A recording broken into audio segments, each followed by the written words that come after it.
हम लोग रिग्रेट भी करते हैं कि अगर वो काम कर लिया होता तो आज शायद हम एक खुशहाल जिंदगी जी रहे होते। पर इंसान का ये बेसिक नेचर होता है कि वो इस बात की ज्यादा परवाह करता है कि लोग उसके बारे में क्या सोचते हैं, बजाय इस बात के कि वो खुद के बारे में क्या सोचता है। यही बात आज से 2000 साल पहले रोमन किंग मार्कस ऑरेलियस ने कही थी। We all love ourselves more than other people, but care more about their opinion than our own। देखो, जब इंसान जंगलों में रहा करता था तब ये जरूरी था कि वो ऐसा बर्ताव करे कि कोई उससे ऑफेंड ना हो, हर कोई उसे पसंद करे, क्योंकि अगर लोग उसको पसंद नहीं करेंगे तो उसको कबीले से बाहर निकाल दिया जाएगा। और उस समय कबीले से निकाले जाने का मतलब था मौत, क्योंकि उस समय एक अकेला इंसान जंगली जानवरों के लिए आसान शिकार होता था। इसलिए हर इंसान चाहता था कि वो ऐसा बर्ताव करे कि सब उसे पसंद करें, ताकि उसको कबीले से ना निकाला जाए। और वही सोच आज भी चली आ रही है। लेकिन आज के जमाने में इंसान अकेले भी सरवाइव कर सकता है, और इसलिए लोग हमारे बारे में क्या सोचते हैं, वो हमें पसंद करते हैं या नहीं, इसकी ज्यादा परवाह नहीं करनी चाहिए। और आज मैं आपको 5 ऐसी बातें बताने वाला हूं जिनकी मदद से आप लोग क्या सोचते हैं इसकी परवाह करना छोड़ दोगे। तो दोस्तों, मेरा नाम है mister proton. So let's begin. Number 5, nobody cares. अक्सर हमें जितना लगता है लोग हमारे बारे में उतना भी नहीं सोचते, क्योंकि हर किसी की जिंदगी में सबसे इम्पोर्टेंट कैरेक्टर वो इंसान खुद ही होता है। और इसलिए हर कोई सबसे ज्यादा सिर्फ अपने बारे में ही सोचता है। कोई भी किसी दूसरे के बारे में उतना नहीं सोचता। आप खुद का ही एग्जांपल ले लो। आप दिन भर में सबसे ज्यादा किसी दूसरे के बारे में सोचते हो या अपने बारे में सोचते हो? अपने बारे में सोचते हो, है ना? तो इसी तरह आपके आसपास भी हर कोई पहले अपने बारे में सोचता है, और कोई भी आपके बारे में उतना नहीं सोचता जितना आपको लगता है।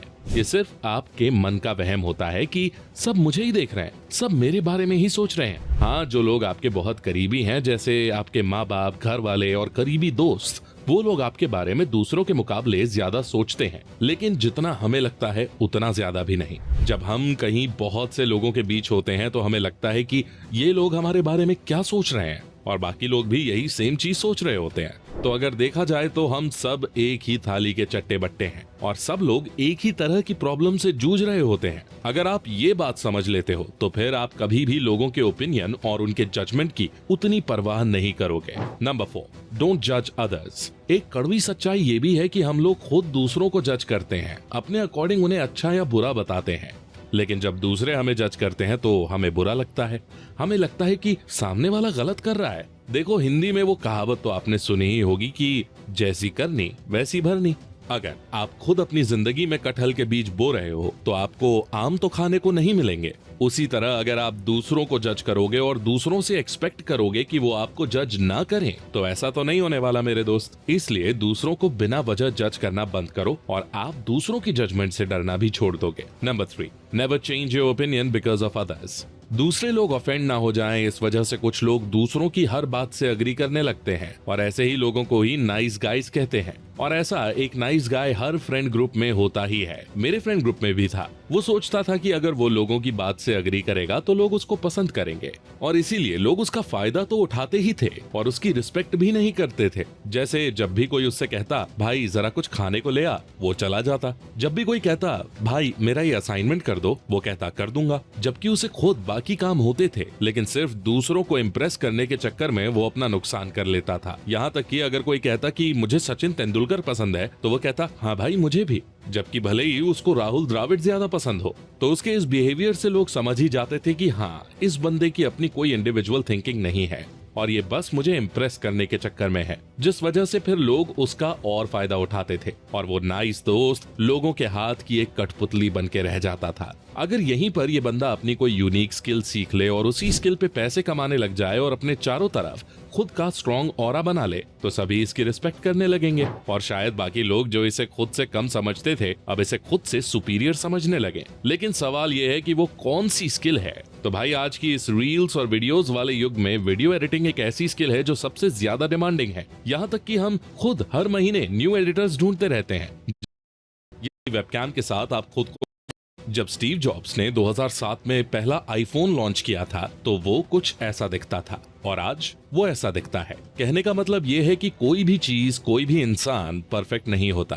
हर कोई धीरे धीरे अपनी गलतियों से सीखकर बेहतर बनता है। इसलिए जब लोग आपको जज करें तो आपको दो बातें याद रखनी चाहिए। पहली ये कि आप परफेक्ट नहीं हो, आपसे भी गलतियां होती हैं और आगे भी होंगी, क्योंकि इंसान गलतियों से ही सीखता है और जो गलतियां नहीं करता वो सीखता भी कुछ नहीं। दूसरी बात ये कि जो लोग आपको जज कर रहे हैं वो भी परफेक्ट नहीं है, इसलिए आपको उनकी बात का बुरा नहीं मानना चाहिए। देखो, लोगों का काम है कहना, इसलिए वो तो कुछ ना कुछ कहेंगे। आपको इस बात की परवाह करनी चाहिए कि क्या आपको दिल से लगता है कि आप सही रास्ते पर हो और आप जो कर रहे हो वो सही है।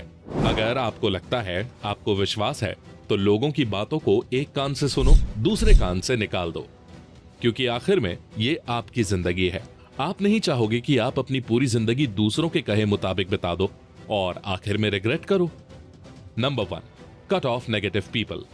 आप चाहे जिंदगी में कुछ भी कर लो, कितने भी बड़े आदमी बन जाओ, कितना भी पैसा कमा लो, कितना भी कुछ हासिल कर लो, लेकिन कुछ लोग होंगे जो आपसे कभी खुश नहीं होने वाले। कुछ लोग हमेशा आपके अंदर कमियां निकालेंगे, आपको नीचा दिखाएंगे। अभी हम स्टीव जॉब्स की बात कर रहे थे। स्टीव जॉब्स इतने अमीर और सक्सेसफुल इंसान थे, पर क्या आपको लगता है कि हर कोई उनको पसंद करता था? नहीं करता था। कई लोग उनसे जलते थे और उन्हीं लोगों में एक थे जॉन स्कली। स्टीव जॉब्स खुद ही स्कली को पेप्सी से एप्पल में लेकर आए थे, लेकिन बाद में स्कली ने एप्पल के बोर्ड ऑफ डायरेक्टर्स को अपने साथ करके स्टीव जॉब्स को उनकी ही कंपनी एप्पल से बाहर निकलवा दिया, क्योंकि स्कली को लगता था कि स्टीव सीईओ बनने के काबिल नहीं है। हालांकि बाद में एप्पल के बोर्ड ऑफ डायरेक्टर्स को अपनी गलती का एहसास हो गया और वो खुद स्टीव जॉब्स को एप्पल में वापस लेकर आए। तो आप चाहे कितने भी सक्सेसफुल हो जाओ, जॉन स्कली जैसे लोग होंगे जो आपसे कभी खुश नहीं होने वाले। वो हमेशा आपकी खामियां ही निकालते रहेंगे, इसलिए ऐसे लोगों को आपको अपनी जिंदगी से निकाल देना चाहिए। तो ये थी वो 5 बातें जिन्हें समझकर और अपनी जिंदगी में अपनाकर आप एक ऐसे